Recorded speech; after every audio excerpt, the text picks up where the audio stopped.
भक्ताचं संरक्षण करणं, दुर्जनाचा संहार करणे. यदा यदा हि धर्मस्य ग्लानिर्भवति भारत अभ्युत्थानमधर्मस्य तदात्मानं सृजाम्यहं परित्राणाय साधूनां विनाशाय च दुष्कृतां धर्म संस्थापनार्थाय संभवामि युगे युगे. अनेक भक्ताला जवळ केलं. कोण्या भक्ताला जवळ केलं? उदाहरण क्रमांक 1. एका व्यक्तीनं हिरण्यकश्यपूनं ब्रह्मदेवाला वरदान मागितलं. ब्रह्मदेवा अमरपद द्या, म्हणजे मरण नको. त्याने ऑप्शन मागितलं, मला मरण स्त्रीकडून नको, पुरुषाकडून नको, नराकडून नको, मादीकडून नको, घरात नको, दारात नको, जमिनीवर नको, आकाशामध्ये नको, शस्त्रांना नको, आस्त्रांना नको, अग्नीकडून नको, पाण्याकडून नको. तथास्तु. ब्रह्मदेवाची पेये शेजारी बसली होती. पेये म्हणजे कळतं ना, पेये चहापेक्षा किटली गरम.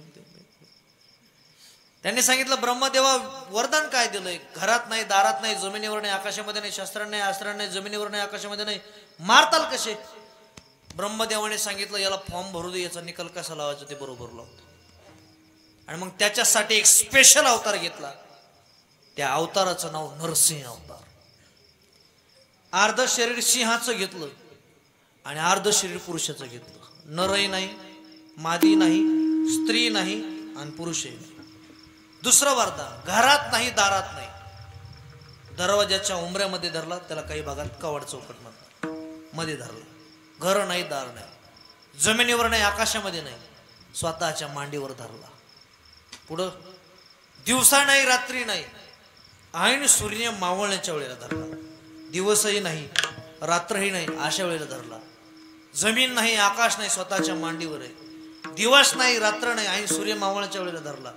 आणि मग शस्त्र काय? शस्त्राने नाही, अस्त्राने नाही. नख हे शस्त्रामध्ये येत नाहीत, नख हे अस्त्रामध्ये येत नाहीत. आणि टरा टरा हिरण्यकश्यपू फाडला. जसा हिरण्यकश्यपू फाडला तसा भगवान परमात्म्याच्या रागाचा उद्रेक झाला. कारण अवतार नरसिंह सारखे. वर देवाची मीटिंग ठरली. म्हटले, ह्या देवाचा राग कोणीतरी शांत करा. ब्रह्मदेवाला सांगितलं, तुम्ही शांत करा. ब्रह्मदेवाने सांगितलं, वरदान तुम्हीच दिलेलं आहे, तुमचं तुम्ही पाहून घ्या. मग ब्रह्मदेवाने सांगितलं, माझ्याच्याने काय राग शांत होणार नाही, ते आमचे पप्पा आहेत. मग आता करायचं काय? मग लक्ष्मी मातेनं पूजेचं ताट घ्यायला लावलं आणि लक्ष्मी मातेला पुढं केलं. कारण माणूस कुणाला जरी नाही घाबरला, तुमच्या लगेच लक्षात आलं बघा, माणूस कुणाला जरी नाही घाबरला तर 100% घाबरतो. कुणाला? बारदाण्याला, म्हणजे लक्षात आलं ना, लक्ष्मीला घाबरतो. कुणाला जरी नाही घाबरला तर तिला 100% घाबरतो. किती मोठा असू द्या आणि केवढाही असू. एक दिवस जावई बापानं सासऱ्याला फोन केला. म्हटलं, मामा तुमच्या मुलीला काही समजून सांगा. म्हटले, काय झालं जावई बापू? तुमची पोरगी मला भांडे घासायला होती, तिला काही समजून सांगा. भांडे घासायला होती, तिला काही समजून सांगा. सासऱ्याने सांगितलं, थांबा मी तुम्हाला 10 मिनिटांनी फोन करतो, माझे 2च भांडे घासायचे राहिले, तुम्हाला लावतो म्हटले फोन. मी थांबा. सासऱ्याने जावयाने फोन केला. म्हटलं, मामा तुम्ही जे माझ्या पदरात फळ टाकलंय ते लयच कडून निघालंय हो, मला लयच कडून निघालंय. सासरा म्हणला, जावई बापू तुमच्या पदरात फक्त फळच टाकलंय, सगळं झाड माझ्या घरात तसंच उभं आहे म्हणलं. आणखी मी कसं राहत असेल माझी मला माहिती. किती केवढा माणूस असला तर घरी घाबरतोच.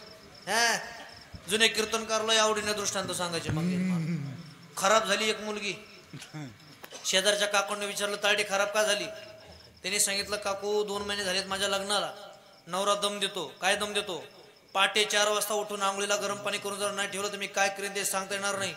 पहाटे 3 वाजता उठावं लागतंय, हिटर सुरू करावं लागतंय, 4-5 वाजता आंघोळीला गरम पाणी करून ठेवावं लागतंय. हे 4 वाजता आंघोळ करतोय आणि 5 वाजता पुन्हा आंघोळ करून झोपतोय. काय सवय मला काय माहित नाही, पण 3 वाजता उठत असल्यामुळे माझी झोप होत नाही आणि मी खराब झाले. का कोणी सांगितलं तुला जर म्हटला पहाटे 4 वाजता उठून आंघोळीला गरम पाणी करून जर नाही ठेवलं तर मी काय करीन ते सांगता येणार नाही. तो डायरेक्ट म्हणायचं काय करशील ती मिली मला मारीन नाही मारीत मी हाई. हे लागलं दम द्यायला. हे बा पहाटे 4 वाजता उठून आंघोळीला गरम पाणी करून जर नाही ठेवलं तर मी काय करीन ते सांगता येत नाही. ही म्हणली काय करशील ते मला गार पाण्याने करीन. याच्यातले बरेच जण गार पाण्याने आंघोळ करते. चांगलं असतं गार पाणी शरीराला चांगलं असतं. केवढाही माणूस असला तर घरी घाबरतोच ना किती मोठा असला तर. मग लक्ष्मी मातेनं ताट घेतलं आणि लक्ष्मी मातेला पुढं केलं. कारण सगळ्या देवाला वाटलं आता लक्ष्मीला पाहिल्यावर तरी देवाचा राग शांत होईल. पण भगवान परमात्म्याच्या रागाचा एवढा उद्रेक झाला होता की भगवंतानं लक्ष्मी मातेकडं पाहिलं सुद्धा नाही. म्हटलं आता करायचं काय राग तर शांत होईना. मग ज्याच्यासाठी अवतार घेतला त्या भक्त प्रल्हादाला पुढे केलं. आणि जसं भक्त प्रल्हादाला पुढे केलं तसं रागाने उद्विग्न झालेले भगवान परमात्मा एकदम शांत झाले. आणि एवढंच नाही तर भक्त प्रल्हादाला भगवान परमात्म्यानं कडेवरती उचलून घेतलं. नाम प्रल्हाद उचारी नाम प्रल्हाद उचारी तया सोडविन हारी तया सोडावी श्री हरी उचलून घेतला कडेवरी भक्ती सुखे निवाला उचलून गेला कळवरी भगत खेळीवाला. हे नाम प्रल्हाद उच्चारी तया सोडविन हरी उचलून घेतला कडेवरी भक्ती सुखे निवाला. नाम प्रल्हाद उचारी जया जोडावे नरहरी उचलून घेतला कडेवरी भक्त सुखे निवाला.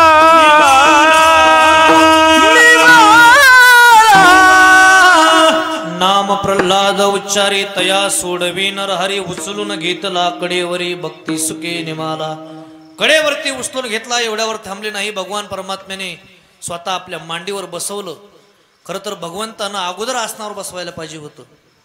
पण भगवंतानं विचार केला अगोदर मी आसनावर बसतो गादी पवित्र करतो मग माझ्या या भक्त प्रल्हादाला बसतो. राज तिलक घेतला आणि त्या भगवान परमात्म्यानं त्या भक्त प्रल्हादाला गादीवरती बसवलं.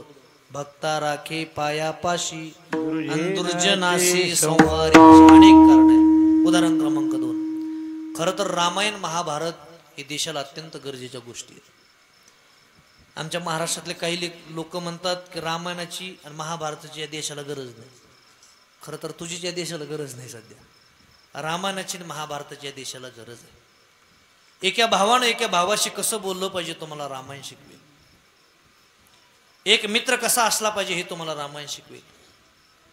एका मुलानं आपल्या आईचा किती आदर केला पाहिजे हे तुम्हाला रामायण शिकवेल. एका मुलानं आपल्या वडिलांशी कसं बोललं पाहिजे हे तुम्हाला रामायण शिकवेल. एका गिधाडानं अर्थात जटायूनं एका स्त्रीची आबरूचं रक्षण केलं होतं हे तुम्हाला रामायण शिकवेल. त्या काळातील गिधाड माणसासारखं वागत होते.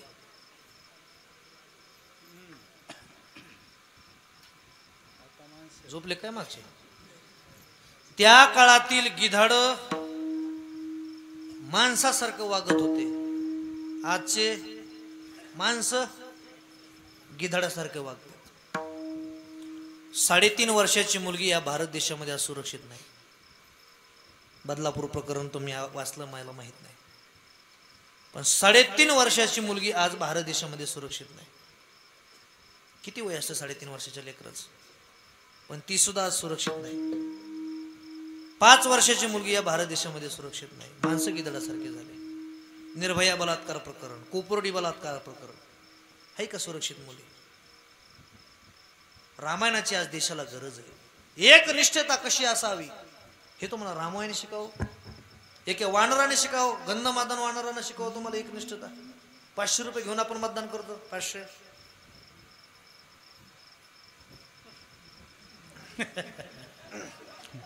काही तर फक्त ह्याच्या नुसतं. एक माणूस मतदान करायला गेला आणि बटनच दाबीला. त्या मशीनच्या पुढे असं उभं राहिला बाळाचं मारत बटनच दाबेल आणि नुसतं मशीनकडे असं बघायला. ते साहेब मला बटन दाबून व्हाय पुढं ते मला मी बटन दाबेन पण रात्री कोणी पाहिजे देण्यातच आहे ना. लाचार झाले माणसं 500 रुपये घेऊन आणि 1000 रुपये घेऊन मतदान करता.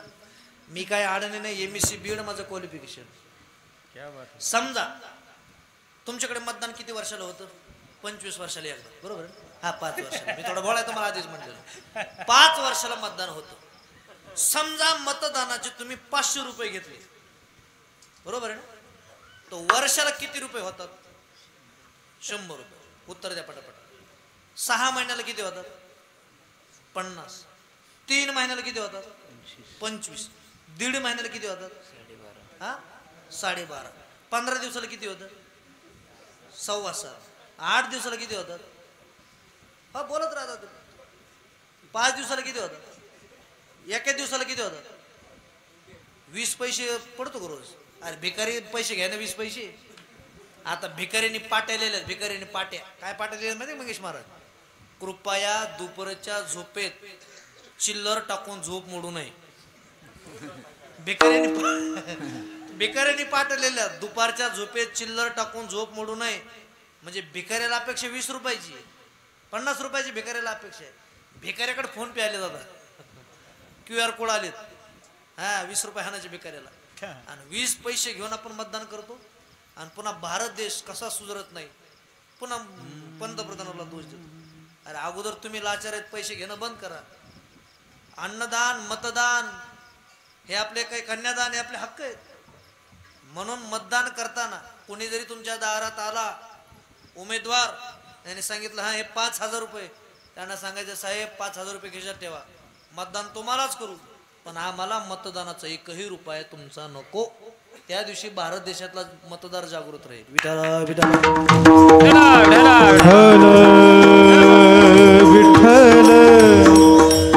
रामायण महाभारत हे देशाला अत्यंत गरजेच्या गोष्टी. त्या महाभारतातला दृष्टांत आहे. जुन्या काळामध्ये गदा युद्ध होतं. कोणतं युद्ध? आता बंदूक आली ठोय केले की खलास होते माणूस. पण जुन्या काळात गदा युद्ध. गदा युद्धातला एक नियम, कमरेच्या खाली गदा मारायची नाही. हा गदा युद्धातला नियम. आपल्या भाषणातला एक नियम आहे. मनोहर महाराज भाषणातला काय नियम आहे? भैरवी राग कधी गाते? सुरुवातीलाच रामकृष्ण हरीलाच भैरवी गाते, बरोबर आहे ना? अहो भैरवी कधी गाते? शेवटी गाते. याला समय सूचकता म्हणते. तसं पकवाजातले बोल आहेत. सोलोचे बोल समोर, समोरच्या थाप्यानं सांप्रदायिक बोल करंगळीवर. हा भाषणातला काय, सांप्रदायातला काय पकवाजाचा नियम आहे. उशीर जर झाला असेल तर गायकाने चाल सरळ गावी. याला काय म्हणतात? समय सूचकता, बरोबर आहे का नाही? 2 जण चाली आले माझ्या कीर्तनात एकदा आणि मी अभंग घेतला उजळले भाग्य. आता लगेच गायकाने स्वर लावला, हे चिथोर भक्ती आवडते देवा. मी म्हणलं हो अभंग उजळले आता घेतला भाग्य. आता ते म्हणले तू कोणता घे? माझे हे पाठी. मी हेच म्हणणार आहे. तुला मला काय करायचं? याला समय सूचकता म्हणतात. विठाला विठाला. तसा आपल्या गदा युद्धातला एक नियम, कमरेच्या खाली गदा मारायची नाही. हा गदा युद्धातला एक नियम होता. आणि महाभारताच्या प्रसंगी दुर्योधनाचं आणि भीमाचं लागलं युद्ध. अंतिम टप्प्यात युद्ध आलं आणि भीम हरणार, दुर्योधन जिंकणार अशा परिस्थितीला युद्ध आलं. आणि तेवढ्यात भगवान श्रीकृष्णानं भीमाला इशारा केला, मांडीवर थाप टाकली. याचा अर्थ काय? मांडीवर गादा मार. आणि अगोदरच सांगितलं कमरेच्या खाली गादा मारायची नाही. गदा युद्धातला काय नियम. पण मांडीवर गदा मारायला लावली. समजणे वालों को इशारा करते. समजणाऱ्या माणसाला फक्त इशारा कळायला पाहिजे. घरी पाहुणे आले का नवऱ्यानं फक्त खिडकीत जायचं आणि फक्त खिडकीतून इशारा करायचा.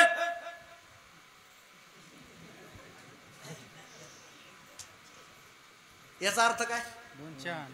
2 हाप चहा किंवा 2 कप चहा कर. तरी बायकोला इशारा कळा ना काय गेले खिडकीत ना काय झालं तस कराय. तिला इशारा काय आहे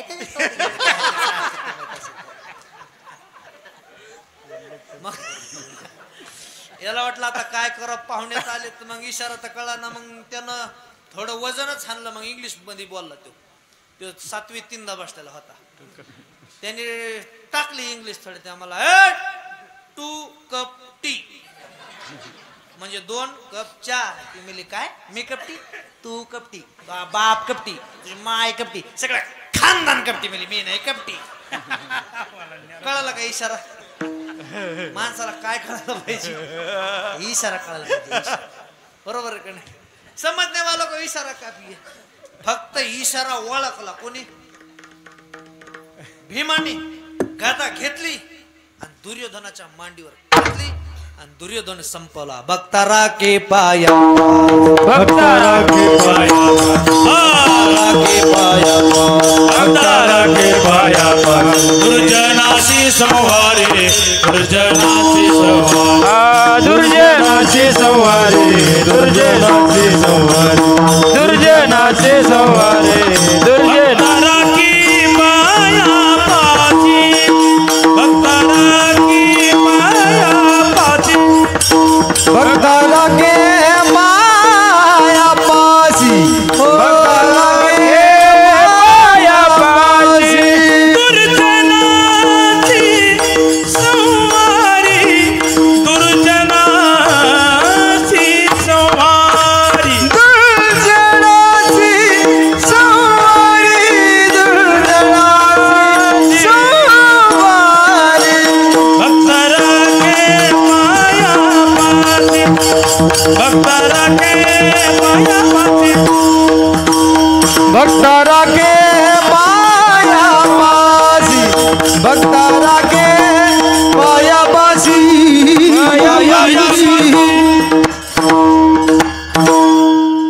भक्तारा के पायापाशी दुर्जनासी संहारी.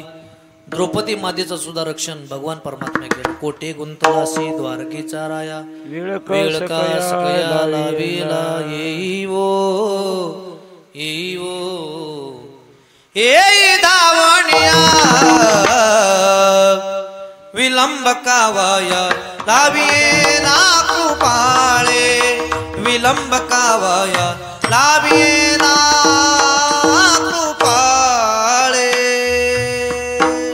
अनेक भक्ताचं संरक्षण केलं. भक्तारा के पायापाशी आणि दुर्जनाची संहारी. त्याच्यासाठी हातामध्ये काय घेतलं तर अभंगाच्या पहिल्या चरणामध्ये घेऊन या चक्र गदा घेऊन या चक्र गदा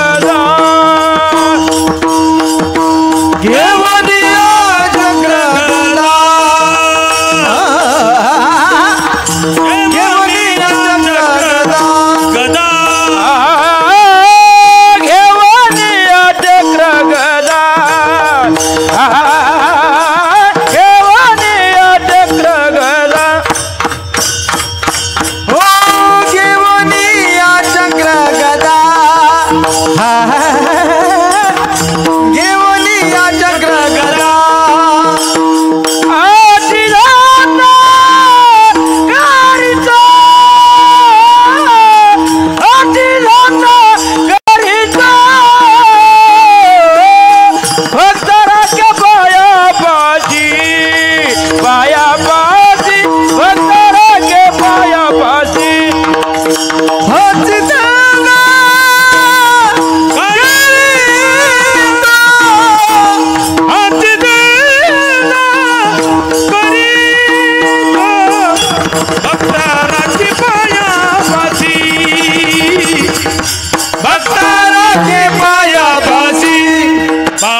चक्र गदा मस्त आवाज आहे. हाची धंदा करीतो भक्तारा के पायापाशी दुर्जनासी संहारी. मग अव्यक्त असणारा भगवान परमात्मा आपल्या भक्तासाठी अव्यक्त ते आकारिले रूपा आले गुणवंत.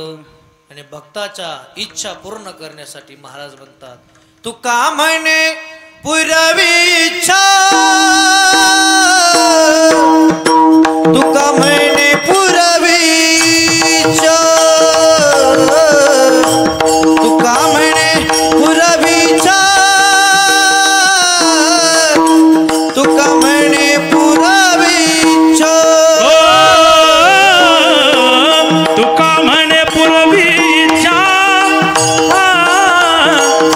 तुका म्हणे पूर्वीच्या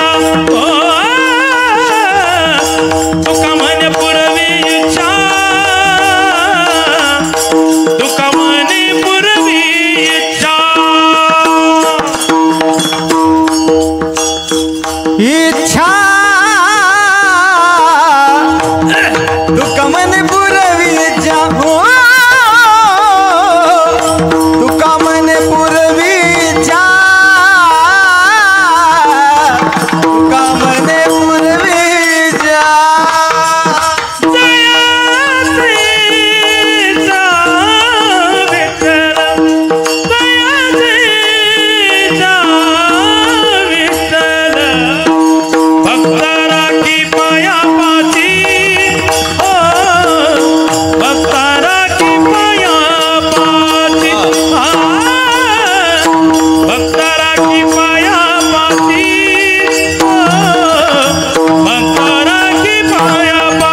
भक्तारा के पाया बाजी भक्तारा के पाया बाजी राके पाया बाजी राके पाया बाजी दुर्जनाची संहारी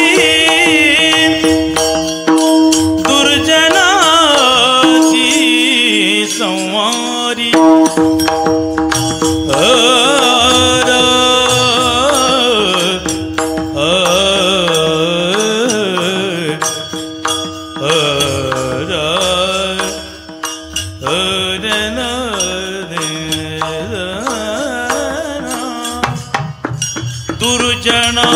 दुर्जनासी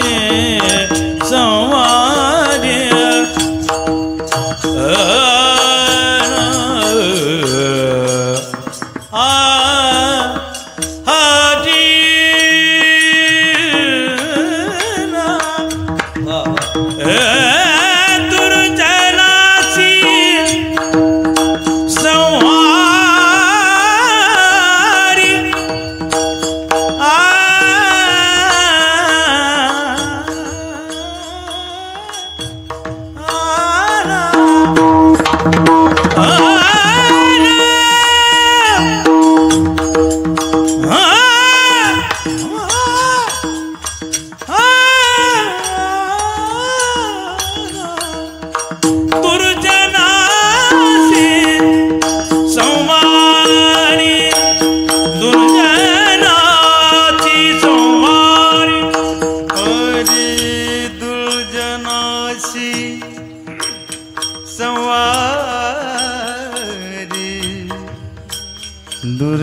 दुर्जनासी संवारी दुर्जनासी संवारी दुर्जनासी संवारी दुर्जना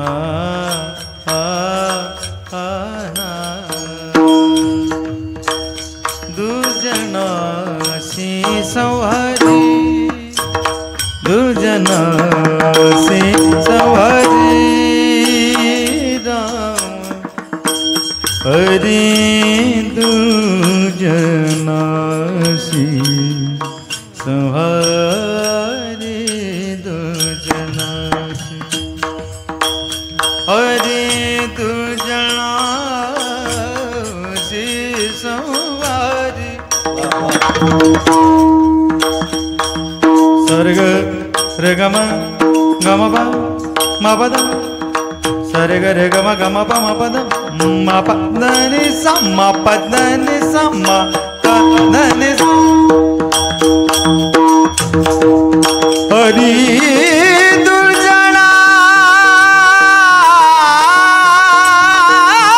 दुर्जनासी संवारी रे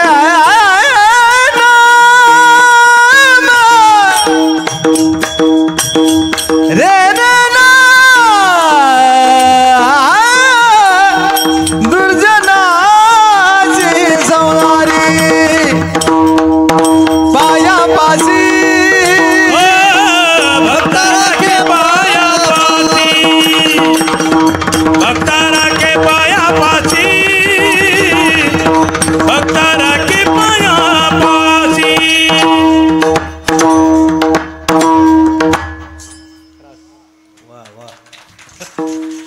तुका म्हणे पूर्वी इच्छा जया तैसा विठ्ठल. आपल्या भक्तासाठी भगवान परमात्मा वाटेल ते कष्ट घेतो. काकण्यामध्ये दुसऱ्या मालिकेमध्ये पहिला अभंग आहे.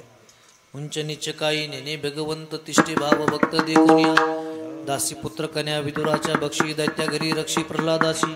चर्म रंगू लागे रोहिदासा संगी कबीराच्या मागे शिले विना. सजन कसया विकू लागे मास माळ्या सावत्या सुकुरपू लागे. नरहरी सोना रगड फुंकू लागे चोख्या मिळे संगी ढोरे उडी. अर्जुनाची रती होय हा सारथी भक्ष पोहे प्रति सुदाम्याचे. हा सगळा अभंग पाहून घ्या भगवान परमात्मा आपल्या भक्तासाठी काय करतो. विठोबा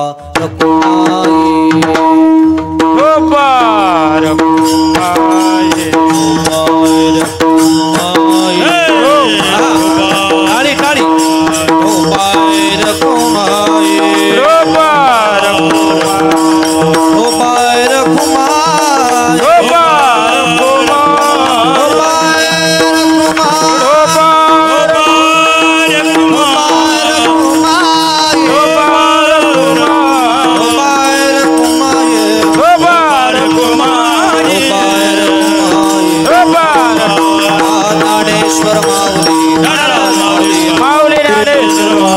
ज्ञानराज माऊली